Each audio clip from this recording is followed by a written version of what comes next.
Halo, kembali lagi bersama saya Abraham Metan di podcast Kenapa Rupanya. Masih di segmen Tuna Hukum, di mana saya akan menjawab pertanyaan tentang hukum yang mungkin absurd, tapi sebenarnya tetap mengandung jawaban yang logis dalamnya. Di episode ini, kita akan menjawab pertanyaan, apakah benar Pak Jokowi bisa menjadi presiden selamanya? Waduh bro, terus regenerasinya kapan? Gue notice di awal dulu ya, ini pembahasannya dari perspektif hukum. Singkat, padat, jelas, sekarang ini tidak bisa.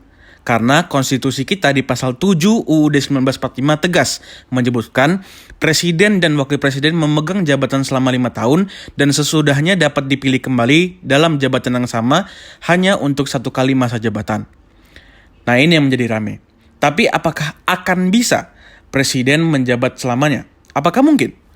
Yep, tentu saja. Sesuai peribahasa kita, tak ada yang tak mungkin. Atau bahasa Bataknya, nothing is impossible. Bagaimana supaya bisa? Tentunya dengan merubah konstitusi kita tadi. Namanya melakukan amandemen. Seperti yang kalian tahu, konstitusi kita yang ada sekarang adalah UUD 1945 amandemen keempat. Artinya sudah 4 kali UUD ini dirubah dari naskah aslinya. Nah menariknya, sebelum kita ngomong masa depan atau amandemen kelima, kita lihat dulu naskah aslinya. Sama, di pasal 7 atau naskah asli UUD 1945 disebutkan presiden dan wakil presiden memegang jabatannya selama masa 5 tahun dan sesudahnya dapat dipilih kembali. Jadi menurut sejarah dulu tuh nggak ada batasan periode. Selama dipilih kembali ya bisa menjabat lagi. Nggak heran kan kenapa presiden pertama kita bisa menjabat 20 tahunan dan presiden kedua kita menjabat 30 tahunan. Jadi apakah bisa pasal 7 sekarang diubah menjadi yang dulu lagi? Bisa aja dengan melakukan amandemen pasal tersebut. Bagaimana caranya? Caranya diatur dalam pasal 37 Undang-Undang Dasar 1945.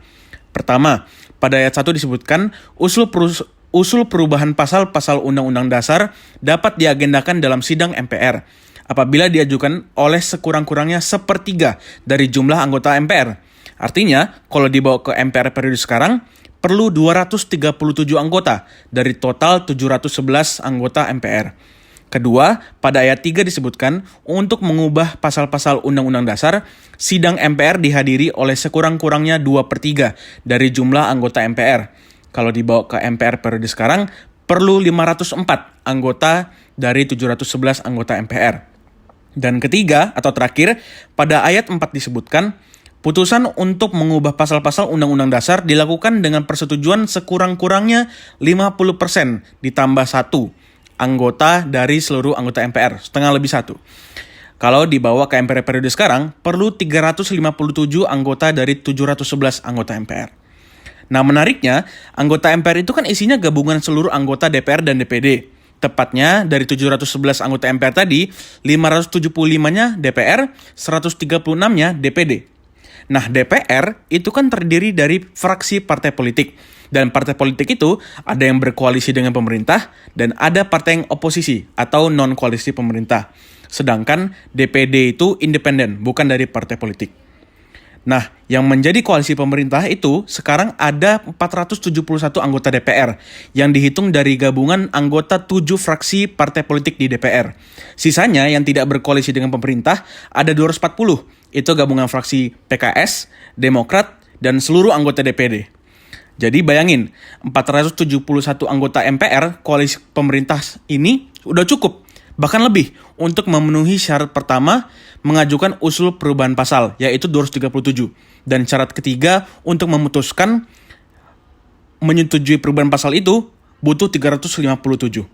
Jadi tinggal syarat kedua aja, butuh mengajak 43 lagi anggota MPR non-koalisi untuk menghadiri sidang.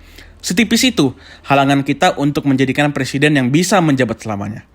Jadi kesimpulannya, apakah presiden bisa menjabat selamanya? Sekarang ini tidak bisa.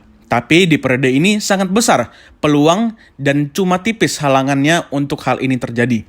Ya walau presidennya tidak mau, tapi MPR memutuskan dan sudah wewenang MPR untuk mengamandemen UUD 1945. Tergantung kitanya, apakah mau memilih beliau lagi? Atau menurut kalian sudah saatnya regenerasi, waktunya anak muda dan tokoh lainnya mengambil estafet kepemimpinan di negeri kita tercinta.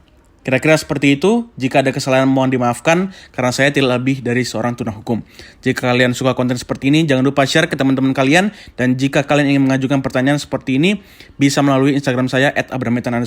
Dan udah sih itu aja. See you in the next episode. Dadah!